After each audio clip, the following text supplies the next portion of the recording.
विग्रहाय हेमावदिव्य छवि सुंदराय तस्मै महाप्रेम रस प्रदाय चैतन्य चंद्राय नमो नमस्ते। जय श्री कृष्ण चैतन्य प्रभु नित्यानंद श्री अद्वैत गदाधर शिवासादि श्री गौर भक्त वृंद। हरे कृष्णा कृष्ण कृष्ण हरे हरे, हरे राम राम राम हरे हरे। मुखम करोति वाचालं पंगुलं हयते यत्कृपा तमहं वन्दे परमानंद माधव श्री चैतन्य। আমরা শ্রবণ করছি শ্রী চৈতন্য চরিতামৃত আদিলীলা চতুর্থ পরিচ্ছেদ।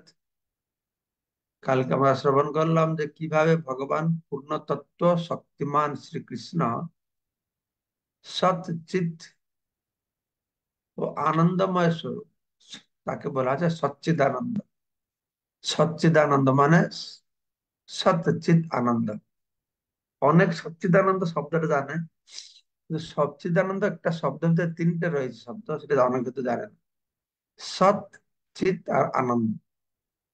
এই সৎ মানে নিত্য, চিৎ মানে জ্ঞানময়, আনন্দময় আনন্দময়। ঠিক আছে, তো সে একই চিৎ, হ্যাঁ, সেই একই চিৎ শক্তি প্রথমে সৎ, সদ অংশে সন্ধিনী, সেই চিন্ময় শক্তি হচ্ছে সৎ অংশে সন্ধিনী হলো। হম তো সন্ধি মানে সত্তা বিস্তারিণী। সত্তা বিস্তারিণী মানে ভগবান, ভগবানের যে সত্তা,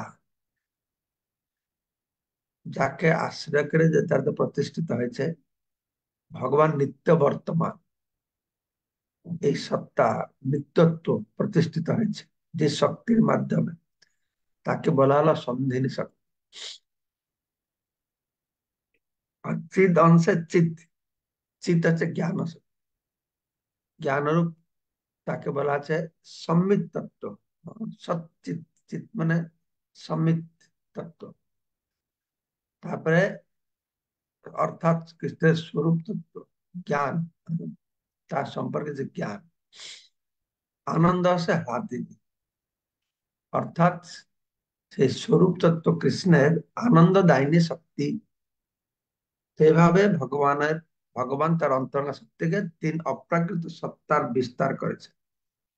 আজকে শ্লোক হচ্ছে সেই দুই এক এবে চৈতন্য গোসাই রস আস্বাদিতে দোহে হইল এক ঠাই। আমরা শুনেছিলাম রাধা কৃষ্ণ এক তত্ত্ব, কিন্তু তিনি দুই ভাবে প্রকটিত হয়েছেন। ঠিক আছে, ভুবি পুরা দেহভেদম গত, দুইজন অনাদিকাল থেকে দুই স্বরূপে প্রকট হয়, তারা লীলা বিলাস করছে। এখনো বলা আছে তদ্দম চৈক্যম আপ্তম চৈতন্য আখ্যা, তদ দ্বয়ম মানে সেই দুই, ঐক্যম আপ্তম এক এবে চৈতন্য গোসাই, চৈতন্য আখ্যা প্রকট মধুনা প্রকটিত হয়েছেন, অধুনা মানে বর্তমান। সেই দুই এক এবে চৈতন্য গোসাই রস আস্বাদিতে দুহে হইলা এক ঠাই। এখানে রস আস্বাদন করবার জন্য হুম, এখন তারা দুইজন এক দেহ ধারণ করে চৈতন্য মহাপ্রভু রূপে আবির্ভূত হয়েছেন। ইথি লাগি কহি আগে করি তার বিবরণ, তা যাহা হইতে হয় গৌরের মহিমা কথন। তো সেজন্য আমি প্রথমে শ্রীমতী রাধারানী ও শ্রীকৃষ্ণের তত্ত্ব বিশ্লেষণ করব, যার মাধ্যমে শ্রী চৈতন্য মহাপ্রভু মহিমা বর্ণনা করা যাবে। যেহেতু চৈতন্য মহাপ্রভু রাধা কৃষ্ণের মিলিত বিগ্রহ, তাই চৈতন্যকে বুঝতে হলে আগে রাধা কৃষ্ণকে জানতে হবে। তো রাধারানী কে? রাধা, রাধারানী কে? রাধিকা হয় না কৃষ্ণের প্রণয় বিকার। আমি বলেছি এই যে সমস্ত পয়ের অনুভূতি গুলো আমরা পাঠ করছি, এগুলো হচ্ছে একটি শ্লোকের তাৎপর্য। কোন শ্লোকটি? না, রাধা কৃষ্ণ প্রণয় বিকৃতি রাধিনী শক্তির আসমাক যে বলা হয়েছিল, তার ৯৫ বলা আছে রাধিকা হয় না কৃষ্ণের প্রণয় বিকার। তো শ্রীমতী রাধারানী হচ্ছেন শ্রীকৃষ্ণের প্রণয় বা প্রেমের বিকার, অর্থাৎ কৃষ্ণ প্রেমের বিকার। কৃষ্ণ প্রেমের বিকার, বিকার শব্দ আপনারা জানেন। রাধা বিকার বা বিকৃতি আমি এমনি বুঝি সাধারণ দৃষ্টান্তে দুধ, দুধের বিকার হলো দই, দই বিকার পরিণত হলো মাখন, মাখন থেকে হলো ঘি। তো এই যে দুধের বিকার হলো ঘি, তো সেই রকম কৃষ্ণ প্রেমের বিকার হচ্ছে শ্রীমতী রাধা। তো আমরা শুনেছি আদৌ শ্রদ্ধা, তত সাধু সঙ্গ, তত ভজন ক্রিয়া, অনর্থ নিবৃত্তি, নিষ্ঠা, রুচি, আসক্তি, ভাব, প্রেম। এই প্রেমের 5টি স্তর আছে: স্নেহ, মান, প্রণয়, রাগ, অনুরাগ, ভাব, মহাভাব। তো এই মহাভাব স্বরূপিণী হচ্ছেন রাধারানী, সেই জন্য বলা হলো প্রেমের বিকার। ঠিক আছে? তো প্রেমের পরিণতি হচ্ছে কি? হ্যাঁ, শ্রীমতী রাধারানী। আর সে হচ্ছে স্বরূপ শক্তি হ্লাদিনীর নাম। এটাকে ভালো করে বুঝুন, আমি বারবার বলছি, আশা করছি আপনারা ধরতে পারছেন। যেহেতু কিছু বলছেন না, তাহলে ধরতে পেরেছেন। স্বরূপ শক্তি মানে জানেন যে এটি হচ্ছে ভগবানের অন্তরঙ্গ শক্তি, তার 3টি বৃত্তি আছে, সেটাও জানেন। হ্লাদিনী, সন্ধিনী, সম্বিত। এখানে বলা হচ্ছে যে হ্লাদিনী নামক শ্রীকৃষ্ণের স্বরূপ শক্তি, এই শক্তি মূর্ত বিগ্রহ হয়েছে। শক্তি 2 প্রকারের, মূর্ত, অমূর্ত। ভগবানের মধ্যে থাকে অমূর্ত, রাধারানী ভগবানের কৃষ্ণের মধ্যে রয়েছেন অমূর্ত ভাবে, আর বাহিরে রয়েছেন মূর্ত ভাবে। তো এই হ্লাদিনী নামক কৃষ্ণের স্বরূপ শক্তি, অর্থাৎ হ্লাদিনী প্রধান স্বরূপ শক্তি। ঠিক আছে? হ্লাদিনী কাজটা কি শোনা এবার। 2টো কাজ বলা আছে, মনে রাখবে। হ্লাদিনী করায় কৃষ্ণে আনন্দাস্বাদন, এটা আপনার মধ্যে অনেকে তো জানেন, বারবার শুনছেন। 7 দিনের কাজ হচ্ছে ভগবান কৃষ্ণকে আহ্লাদিত করা, আনন্দ দেওয়া। এই তার যে স্বরূপ শক্তির দ্বারা তিনি আনন্দ পাচ্ছেন। কিন্তু 7 দিনের শক্তির আরেকটা কাজ আছে, সেটা হচ্ছে 7 দিনের দ্বারা করে ভক্তের পোষণ। ভক্তের পোষণ, যে ভক্তের যে ভক্তি ভাব, এটা 7 দিনের কাজ। 7 দিনের শক্তির দ্বারা যে ভগবানের রাগানুগা ভক্তি করতে পারবে। তো এই 7 দিনের শক্তি 2টো কাজ, কৃষ্ণকে আনন্দ প্রদান করাবে, আর কি করবে? ভক্তদের পোষণ করবে। ভক্তের পোষণ করবে মানে ভক্তের ভক্তিকে পুষ্টি সাধন করবে। তো শিল জীব গোস্বামী তার প্রীতি সন্দর্ভে বিস্তারিত ভাবে 7 দিনের শক্তির বর্ণনা দিয়েছেন। তিনি বলেছেন যে বেদে স্পষ্টভাবে উল্লেখ করা হয়েছে কেবলমাত্র ভক্তির মাধ্যমেই পরমেশ্বর ভগবানের সমীপবর্তী হওয়া যায়। ভক্তি ছাড়া হবে না। ভক্তি হি অনম দর্শয়তি, ভক্ত্যামাং অভিজানাতি, ভক্ত্যা তো অনন্যশক্য। সব জায়গায় ভক্তির কথা বলা হয়েছে, তাই না? ভক্তির মাধ্যমে কেবল ভগবত ভক্ত সাক্ষাৎ ভাবে ভগবানকে দর্শন করতে পারবে। উম, দর্শন করতে পারবে না, তার সেবা করতে পারবে। কর্মের মাধ্যমে স্বর্গ লাভ হবে, জ্ঞানের মাধ্যমে নিরাকার ব্রহ্মকে প্রাপ্ত হবে, যোগের মাধ্যমে পরমাত্মাকে প্রাপ্ত হবে, কিন্তু ভক্তির মাধ্যমেই একমাত্র সাক্ষাৎ ভগবানকে দর্শন করে। ভক্তির দ্বারাই পরমেশ্বর ভগবান আকৃষ্ট হয়। ভগবানকে আকর্ষণ করতে হয়, ভগবান একমাত্র ভক্তি দ্বারা আকৃষ্ট হয়। কিন্তু ভক্তি বশ ভগবান, ভক্তের দ্বারা তিনি বশীভূত হন, আর কোনো কিছু দ্বারা বশীভূত হন।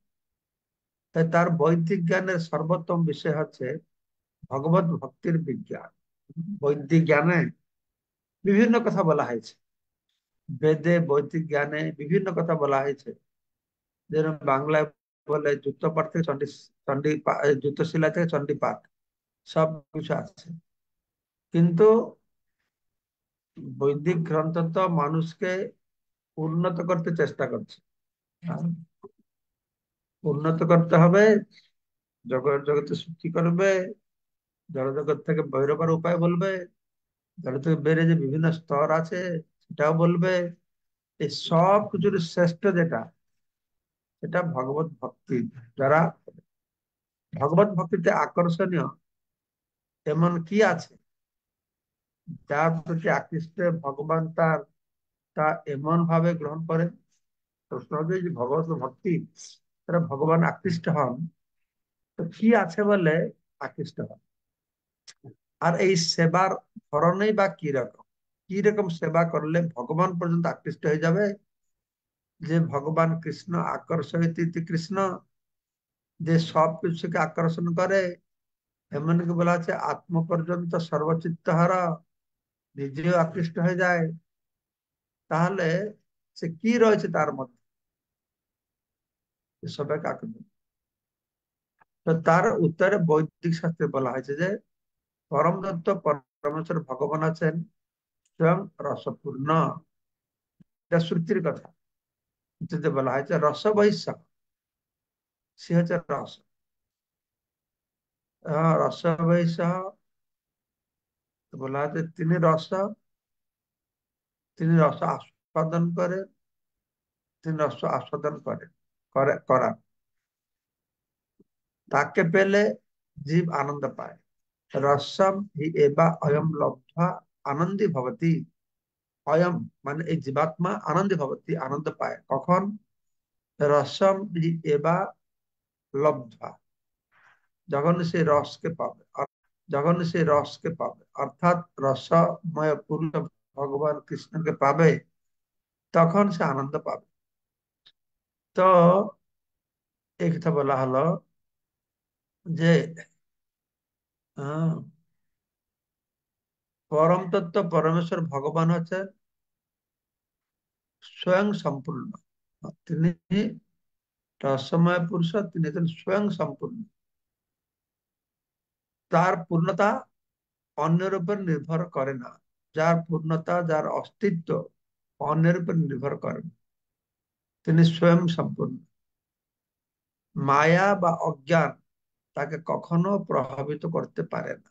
তার থেকে বহু দূরে থাকে মায়া। অতএব যে শক্তি পরমেশ্বর ভগবানকে বশ করে, তা অবশ্যই পরাশক্তি হবে। তো সে অবশ্যই তার মায়া শক্তি হবে না, বা মহামায়া হবে না, সে পরাশক্তি হবে। তো সেই শক্তি কখনোই জড়া প্রকৃতি সম্ভূত হতে পারে না। জড়া প্রকৃতি ভগবানের বহিরঙ্গ শক্তি, ভগবানের পিছনে থাকে, বহু দূরে থাকে। তো পরমেশ্বর ভগবান যে আনন্দ উপভোগ করেন, তা নির্বিশেষবাদীদের ব্রহ্মানন্দের মতো হেয় আনন্দ নয়। এ কথা আমি অনেকবার বলেছি। বিভিন্ন স্তরের আনন্দ, জড়ানন্দ, ব্রহ্মানন্দ, প্রেমানন্দ, সেবানন্দ, এই তো ভক্তরা এটা পায়। আর পরমেশ্বর ভগবানের আনন্দ কি? তাহলে সেটা আরো অদ্ভুত হবে। এই জড় নির্বিশেষবাদীরা এই ব্রহ্মজ্যোতিতে গিয়ে তো আনন্দ পায়, সেটা নগণ্য, এটা আনন্দই নয়। ভক্তের জন্য কই বলল নরকায়তে, এই নির্বিশেষ বাদীরা যে ব্রহ্মানন্দ পায়, সেটা নরকের মতো। তাহলে ব্রহ্মানন্দটা কি জিনিস? আনন্দ যখন বলা হচ্ছে, নিশ্চয় আনন্দ তো হবে না। এই আনন্দটা কি? এই আনন্দ হচ্ছে জড় জগতের দুঃখের অনুপস্থিত রূপক আনন্দ। যে জড় জগতে আনন্দটা আছে কি, দুঃখ আছে, কিন্তু ব্রহ্মানন্দে এই দুঃখের অনুপস্থিত রূপক আনন্দ, তাকে বলেছে ব্রহ্মানন্দ। তো ভগবত ভক্তি হচ্ছে দুটি সত্তার মধ্যে প্রেমের বিনিময়, তাকে বলে ভক্তি।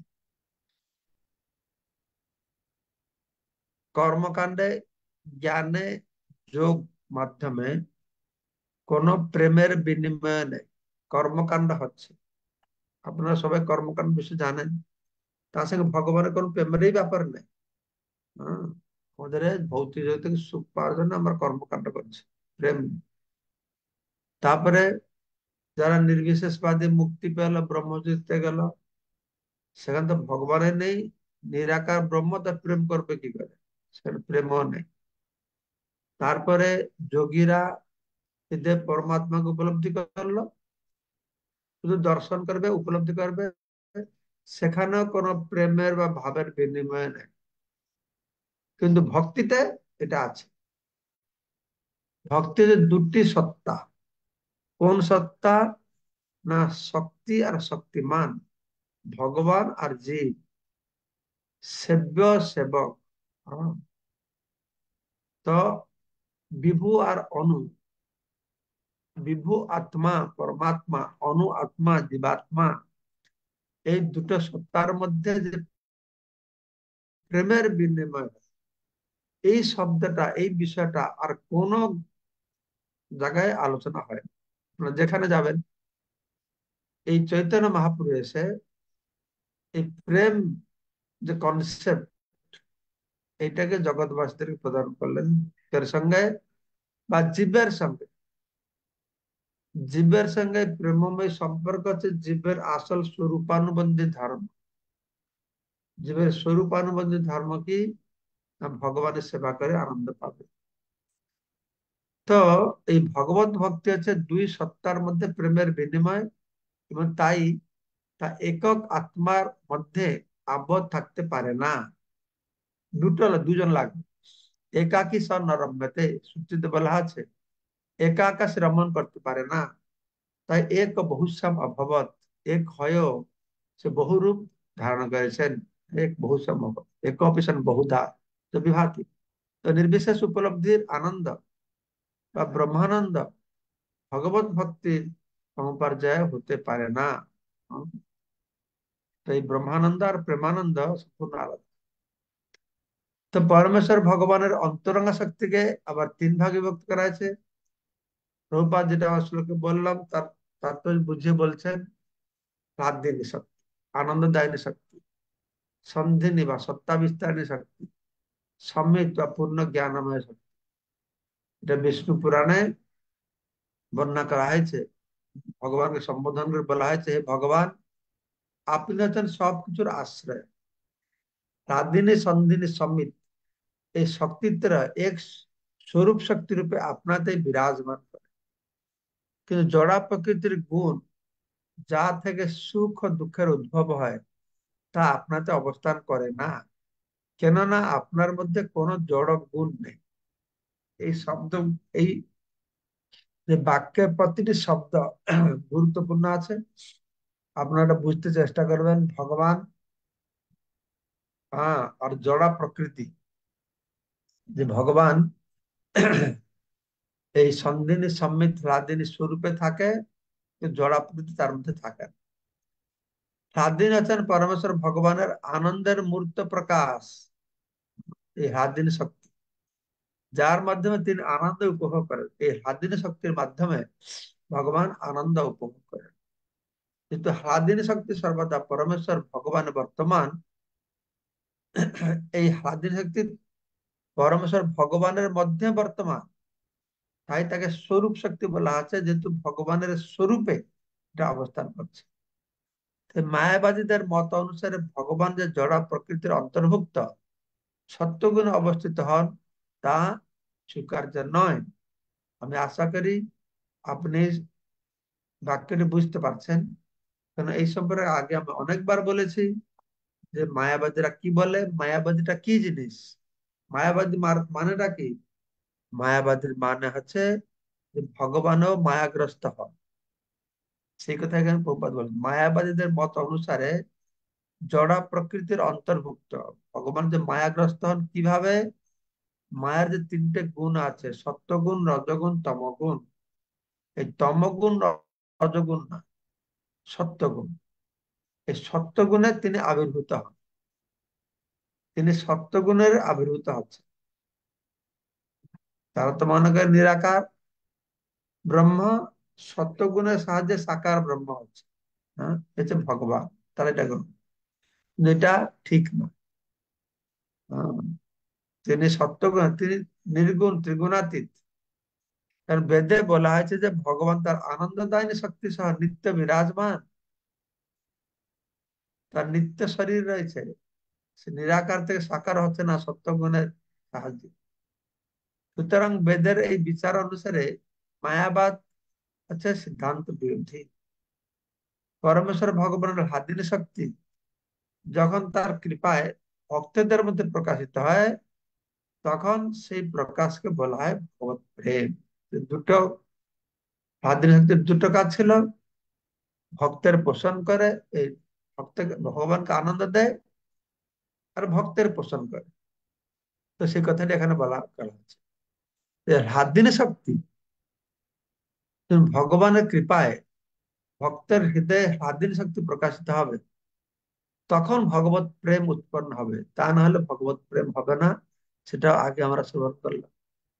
তো এই ভগবত প্রেম হচ্ছে ভগবানের আনন্দায়নের হাদিনী শক্তির প্রকাশ। এই হাদিনী শক্তি থেকেই ভগবত প্রেম প্রকাশিত হবে, এভাবে ভক্তের পোষণ করবে। তাই ভগবত ভক্তির মাধ্যমে ভগবান ও ভক্তের মধ্যে যে ভগবত প্রেমের বিনিময় হয়, তা হচ্ছে ভগবানের অপ্রাকৃত আনন্দদায়িনী রাধিনী শক্তির প্রকাশ। এই রাধিনী শক্তির দরুন ভক্ত আর ভগবান দুইজনেই এই প্রেমের বিনিময় করে থাকে। ঠিক আছে। পরমেশ্বর ভগবানের যে শক্তি তাকে নিরন্তর আনন্দে নিমগ্ন রাখে, সেটি জড় বা ভৌতিক শক্তি নয়। ভগবান তার যোগমায়া শক্তির দ্বারা, তার স্বরূপ শক্তির দ্বারা, অন্তরঙ্গা শক্তির দ্বারা তার কার্যকলাপগুলি সংগঠিত করে থাকে।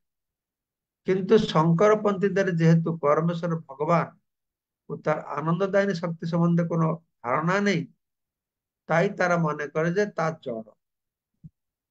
শঙ্করাচার্যের যে অনুগামীরা, তাদের ভগবান আর এই হাদিনী শক্তির কোন ধারণা নেই,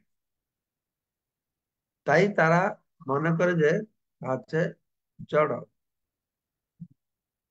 এই সমস্ত মূর্খ মানুষেরা নির্বিশেষ ব্রহ্মানন্দ ও সবিশেষ বৈচিত্র্যপূর্ণ ভগবত প্রেমানন্দ, এর মধ্যে কি পার্থক্য আছে এটাকে উপলব্ধি করতে পারে না। নির্বিশেষ ব্রহ্মানন্দ, যার মধ্যে কোনো বৈচিত্র্যের প্রকাশ নেই, হ্যাঁ, নিশক্তি করে, শক্তির অভিব্যক্তি নেই, এটা হচ্ছে ব্রহ্মানন্দ। কিন্তু ভগবত প্রেমানন্দ বৈচিত্র্যপূর্ণ, সবিশেষ, আরো বৈচিত্র্যপূর্ণ। ঠিক আছে। তো বুঝতে পারবেন, রাত-দিন শক্তি ভগবানকে সব রকম দিব্য আনন্দ আস্বাদন করায়। ভগবান এবং তার শুদ্ধ ভক্তদের মধ্যে এই শক্তি সঞ্চার হয়। হ্যাঁ, শুদ্ধ ভক্ত তাদের মধ্যে আমরা আগে চললাম, শুদ্ধ রাত-দিন শক্তি সঞ্চারিত না হলে ওই যে রাগানুগ ভক্তি, সে হবে না। আমরা যত চেষ্টাকে যত লাফাই না কেন, হবে না। হ্যাঁ, নিত্য সিদ্ধ কৃষ্ণ প্রেম সাধ্য কবু নহে, শ্রবণাদি শুদ্ধ জলে করে। শ্রবণ করতে করতে করতে, শ্রবণ আদি মানে কি, শ্রবণ কীর্তন স্মরণ বন্ধন ভক্তিমূলক সেবন, অবৈধ ভক্তি করতে থাকবো। করতে করতে করতে করতে যখন হাদিনী শক্তি কৃষ্ণের কৃপায়, তার ভক্তের কৃপায়, এই হাদিনী শক্তির প্রভাবে আমাদের হৃদয়ে সেই প্রেম জাগ্রত হবে। সেটা আবার কালকে আরো বর্ণনা আমরা শুনবো। শ্লোক নম্বর 61 কালকে শুনবো। কোন প্রশ্ন আছে?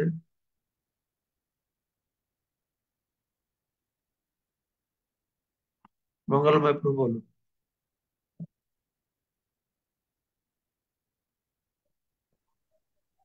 হরে কৃষ্ণ মহারাজ, শ্রীচরণে প্রণাম।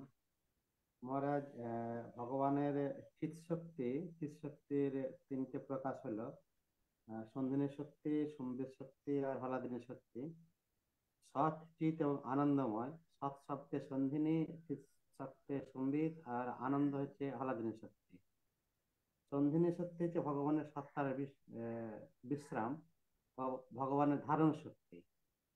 আর চিৎ শক্তি হচ্ছে জ্ঞানময়, যে শক্তির মাধ্যমে ভগবান নিজেকে জানতে পারছেন এবং আহ, উম, মানে যে শক্তির দ্বারা ভগবান সমস্ত কিছু জানতে পারছেন।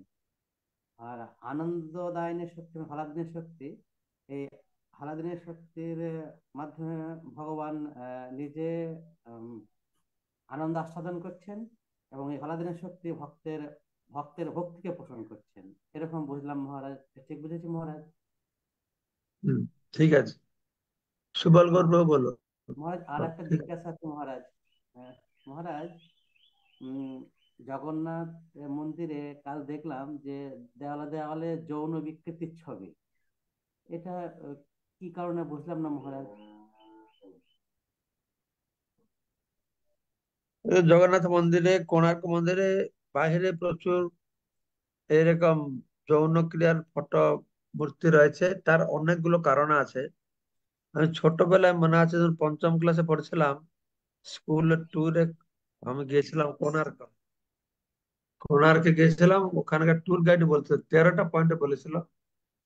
তার ভিতরে একটা পয়েন্ট আমার মনে আছে, বলছিল যে মন্দিরে সমস্ত প্রকার জীবেরা আসে, তো ভূত প্রেতও আসে, অতৃপ্ত আত্মারা আসে। তাদের জন্য এইসব যৌন কর্ম করার মূর্তিগুলো থাকে।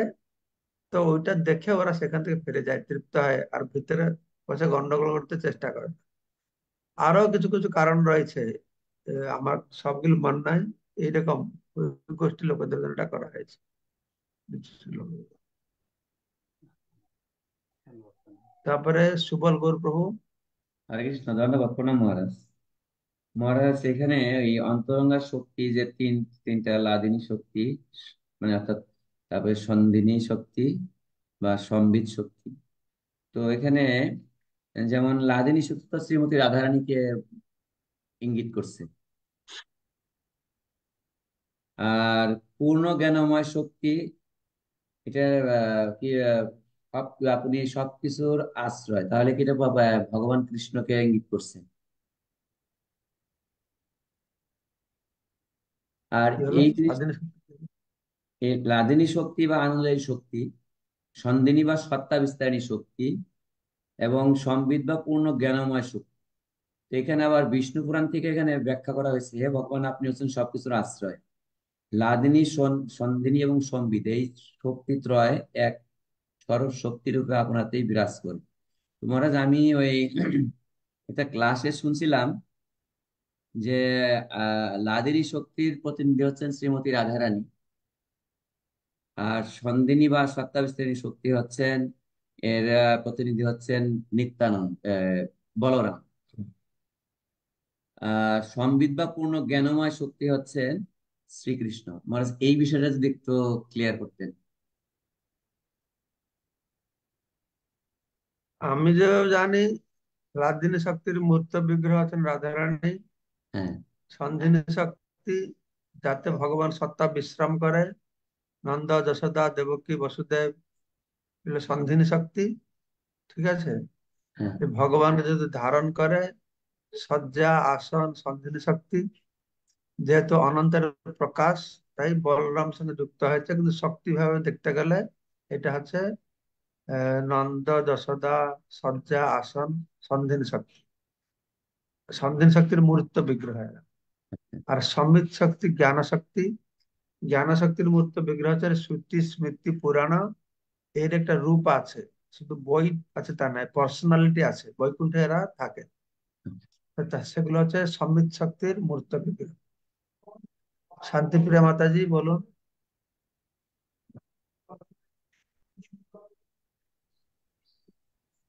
প্রণাম মহারাজ, আপনার শ্রীচরণ কমলে। মহারাজ, আপনি বলছিলেন যে আহ, মানে আমাদের আমরা কৃষ্ণ প্রেম লাভ করতে পারবো ভগবানের সেই যে রাধিনী শক্তি, সেটার প্রভাবে। আর সেটা হবে হচ্ছে যদি আমরা আনুগত্য থেকে বৈষ্ণবদের কৃপায়, ভগবানের কৃপায় আমরা যদি নববিধা ভক্তি করতে থাকি, এবং করতে করতে করতে করতে এক সময় আমাদের মধ্যে সেইটা উদয় হবে। তো আমার প্রশ্ন হচ্ছে মহারাজ, আপনি যে প্রথম দিকে বলছিলেন এর এর আগে, যে আমাদের জীবনের সার্থকতা হচ্ছে কৃষ্ণকে পাওয়া। তো আমি তখন ভাবছিলাম যে মানে আমার যে স্তর এটা অত্যন্ত নিচু, তো ওটা স্তরে যাওয়া অনেক অনেক উচ্চের বিষয়। তাহলে আমার স্তরে আমি কৃষ্ণকে পাওয়া বলতে কি বুঝবো?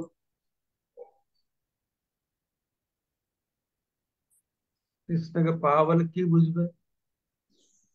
কৃষ্ণকে আপনি বিভিন্ন প্রকার পেতে পারেন। এখন যেরকম কৃষ্ণকে পেয়েছেন সেই রকম এক রকমের কৃষ্ণ পাওয়া। প্রেম ভক্তি লাভ করলে আর এক রকম কৃষ্ণকে পাওয়া। গোলক বৃন্দাবনে ফিরে গিয়ে সে একরকম কৃষ্ণকে পাওয়া। কোন রকমের কৃষ্ণ আপনি পেতে চান? আমরা যেই দিন ভক্তি শুরু করলাম সেই দিন থেকে আমার কৃষ্ণকে পেয়েছি। যেই দিন দেখে শুধু কিছু ভক্তি নাই, কিছু নাই, শুধু কৃষ্ণকে দেখে কেউ কি সুন্দর, ভিডিও দেখতে খুব ভালো লাগছে, তো ভাবেন সে ভক্তি পেয়ে গেছে। যেদিন ভগবান সম্পর্কে একটু ভালো কমেন্ট দেবে সে ভক্তি পেয়ে কৃষ্ণকে পেয়েছে। তেমন কৃষ্ণকে পাওয়ার বিভিন্ন স্তর আছে। তোমার কি স্তরে তুমি জানবে, আমি কি জানবো? কৃষ্ণকে শুধু খাওয়াচ্ছ না কৃষ্ণ তো কথাবার্তা করছো, কৃষ্ণের সঙ্গে কি করছো আমি তো জানি না। সে অনুসারে ভক্তি হবে। ঠিক আছে। হরে কৃষ্ণ। নিত্যান্ত ত্রয়োদশী কালকে খুব সুন্দর হলো। আমাদের কলকাতায় 4,000 5,000 ভক্ত এসেছিলেন।